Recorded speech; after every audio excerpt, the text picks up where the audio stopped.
Hello everyone, it's me again, Sid the Baker. Well, last week we made Swiss roll.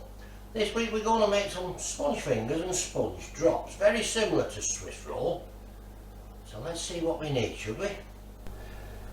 Now the thing with sponge fingers and drops, you need to get everything ready, because once you start it's quite a quick process and you won't really have time to go running around looking for things. So what do we need? We need 3 ounces of plain all-purpose flour, 3 ounces of caster sugar, half a teaspoon of baking powder, 3 eggs, 1 hand whisk, 1 sieve and 2 bowls, and also your piping bag with a big tube in it.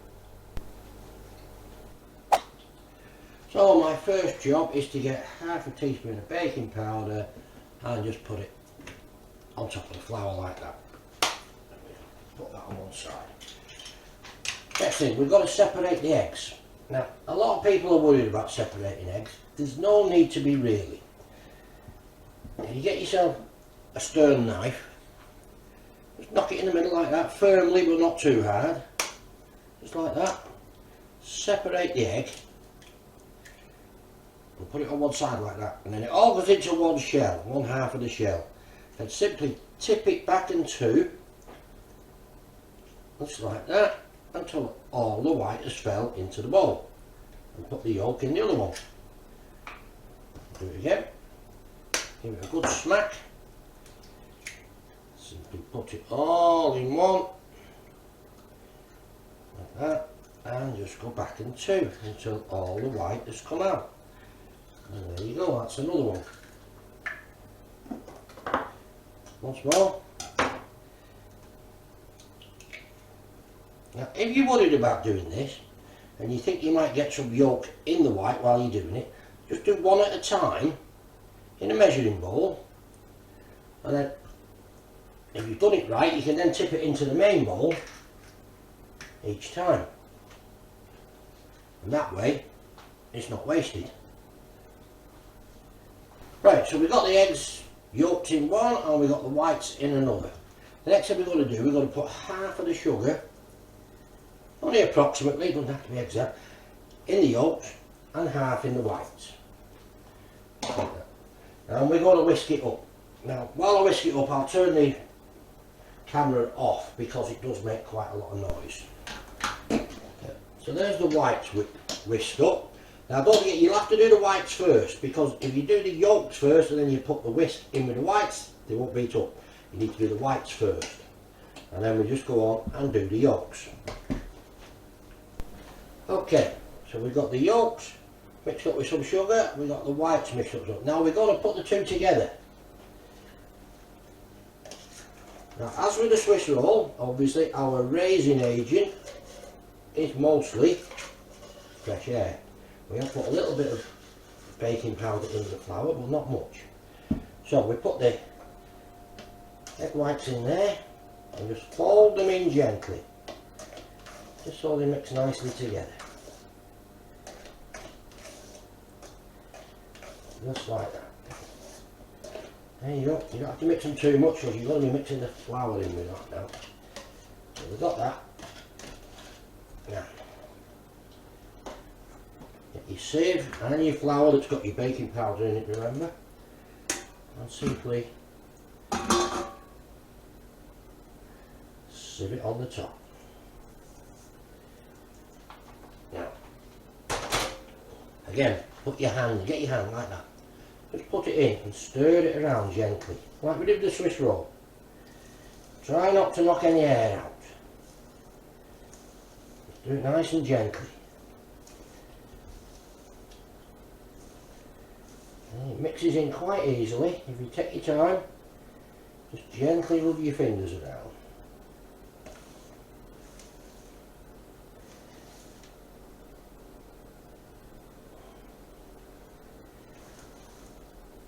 Nearly there.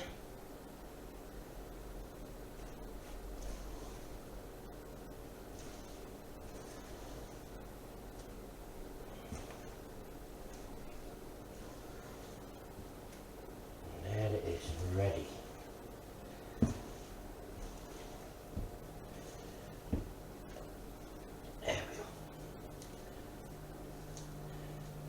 Okay, give me a second while I wash my hands. Baking sheets. 2 baking trays with non-stick paper on. Because I think we'll probably get 2 trays out of this. So I'm going to do 1 tray with sponge fingers and 1 tray with sponge drops. Right, put the mix in your bag. Again, we're still trying to knock the air out. We've got to be very careful with it.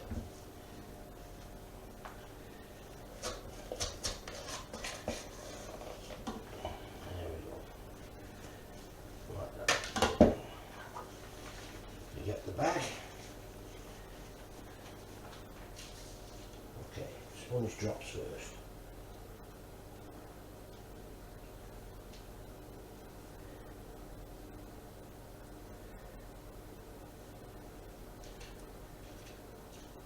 And make sure you do an even number because you're going to be putting these together after. So I've done 8. Now I'm going to whiz them straight in the oven. We don't leave them standing. I'll put them straight in the oven, 150 degrees on the fan oven. Now, sponge fingers, exactly the same, but don't squeeze too hard. Just let it run out. See, like that. Oh, I'm going to get an odd one, I think, so I'll have to eat that one later.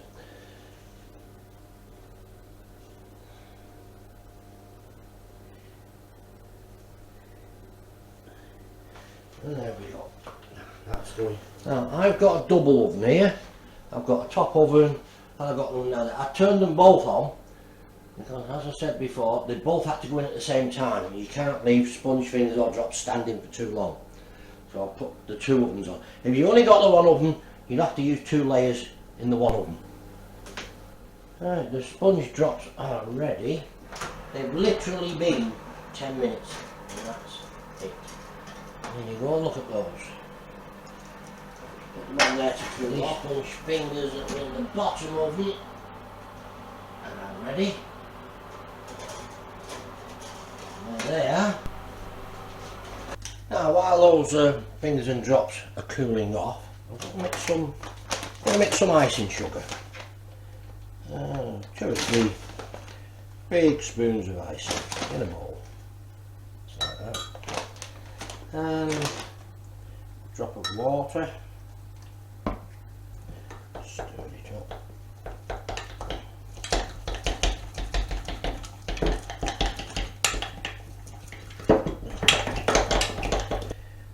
Perfect. So there's the icing. Now I already whisked some cream up. Now I'm using the cream alternative. If you like, you can use dairy cream. If you do, it's either double cream or whipping cream. Either will do. Don't use ordinary fresh cream because it won't whip up. But I'm using the cream alternative for these purposes. Now if you've used the non-stick paper, these will peel off quite easily. And you just peel them all off. Now we're going to ice half of them. Just get the icing. There we go. Okay. Put the icing on. Run it around. Like that. Don't put too much on, otherwise it will just run off. Now I've put the icing on, which looks very nice. But just to finish it off, I've got these hundreds of thousands, and I'm just going to go around the edge. Just like that. There's one. I'll do another one.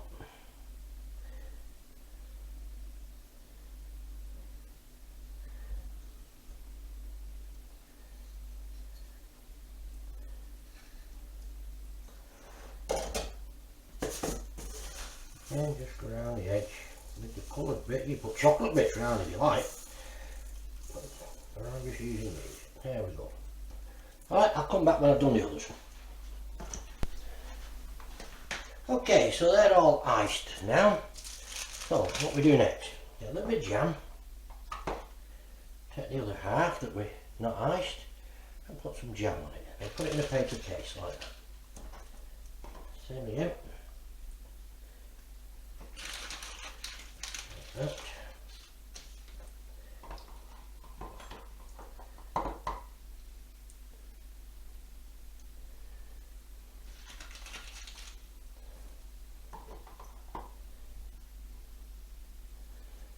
Like that.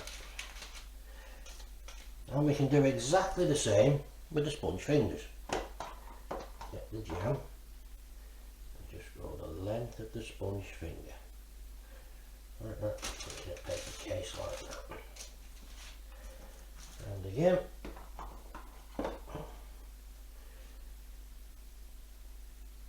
Like that. You don't need to put too much jam on, it's only to flavour it. Right, so we've got that. Now, next thing, remember we whisked that cream up. I put it back in my survive bag with a big tube this time, big star tube. And basically we're going to, oops, there you go, it's got air in it. We just want to go like that, right the way along. And on that, we do it like that.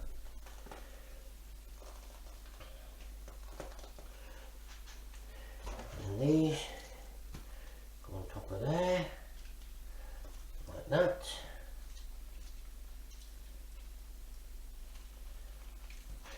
And these on top of there, like that.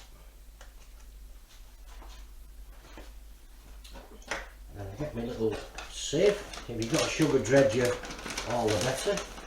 Get a little bit of icing sugar and just go across the top.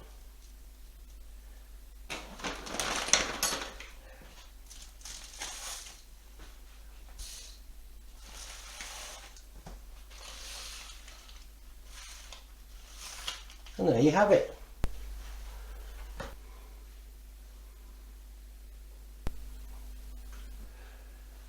So that was it, ladies and gentlemen, that was fingers and drops. Now next week I'm going to be showing you how to make sweet pastry.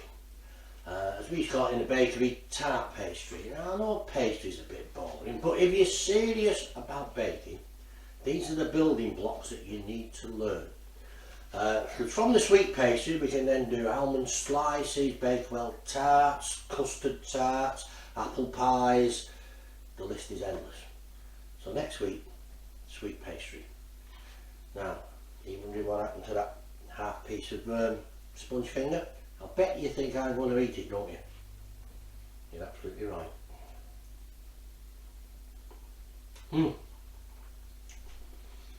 I put my body through hell for you people. Don't forget, if you like what you saw, like, share, subscribe, turn on your notifications, and I'll see you next week. Thank you.